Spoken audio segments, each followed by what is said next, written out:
संतश्रेष्ठ बाळूमामा अवतारी पुरुष होते हे तर आपल्याला ठाऊक असेलच।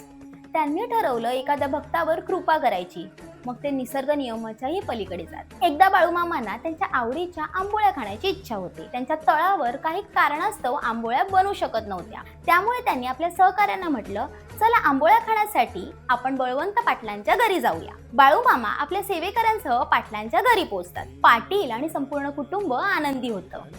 मामा आपल्या मनातील इच्छा पाटलींबाईंना सांगतात।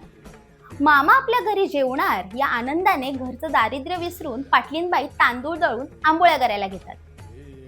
आंबोळ्या करताना त्यांच्या लक्षात येतं की मामांना आंबोळ्यांसोबत द्यायला घरात दूधच नाहीये आणि गेली 6 महिने आपल्या म्हशीने दूधच दिलं नाहीये। ती दुधाचं भांड आपल्या पदराआड लपवून बाजूवाल्यांकडे दूध आणायला जात असताना मामांनी पाहिलं। अंतर्ज्ञानाने त्यांना सारा प्रकार कळला। त्यांनी म्हटलं, माझ्या समोर त्या म्हशीचं दूध काढा। पाटलींबाईंनी म्हशीच्या आचळांना हात लावला आणि इतके महिने पाना आटलेल्या म्हशीने दूध दिलं। बाळूमामा मनापासून आंबोळ्या दूध खाऊन भरभरून आशीर्वाद देत निघून गेले। कथेचं तात्पर्य असं की बाळूमामांचा आशीर्वाद असेल तर कितीही कठीण अशक्य कार्यही पूर्ण होतं। बाळूमामांच्या नावानं चांग भलं।